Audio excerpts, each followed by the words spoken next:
While Asian markets opened the week mostly higher on US employment data, gains were capped as weaker than expected trade data from China undermined the optimism of recovery. The Forex markets are relatively steady as most pairs are staying in range while mild weakness is seen in the euro. China's trade surplus shrank to $19.63 billion in November compared to expectation of $26.85 billion. Exports rose merely 2.9% year-on-year, way below expectation of a 9.6% rise and a sharp deterioration from October's 11.6% year-on-year rise. Imports were flat year-on-year against expectation of a 1.9% rise and a 2.4% year-on-year rise in October. The data revealed weak global demand, and reminded people that China is still facing risks of sluggish demand in both Europe and the US. Also on the data front, New Zealand manufacturing activity rose 1.6% in Q3. Japan GDP was finalized at -0.9% quarter-on-quarter in Q3, confirming a recession. Gross domestic product deflator was revised down to -0.8% year-on-year.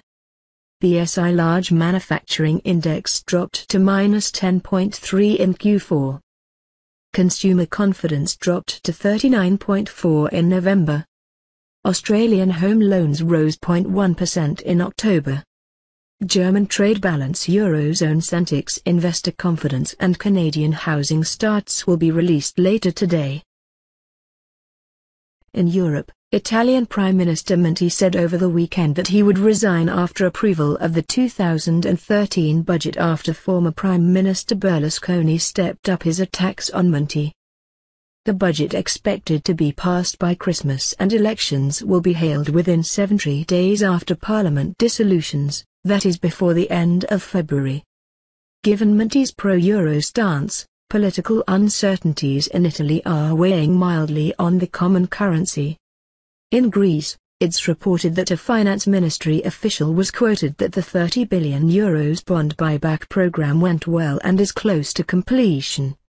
Greece is expected to use $10 billion, borrowed from the European Stability Mechanism, to buy back debt with a face value of €30 billion, and thus reducing its net debt by $20 billion. And the program is essential to ensure release of the next tranche of bailout funds this month.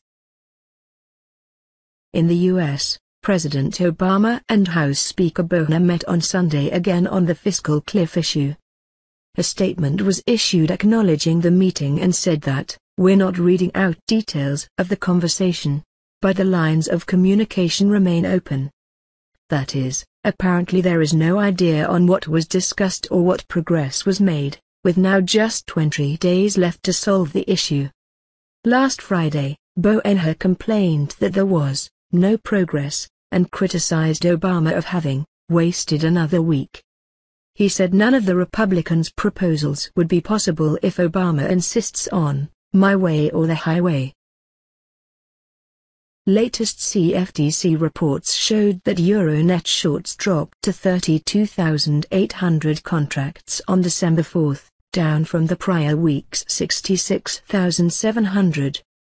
That was indeed the lowest net short number in 2012, which was accompanied by a jump from 1.2661 to 1.3216 in December. While Euro-US dollar is still staying in range, the sharp drop in net shorts is a sign that traders are flipping their sideways as recent consolidations from 1.3171 continued. And that's a sign of strength ahead. Yen net shorts rose for another week to a new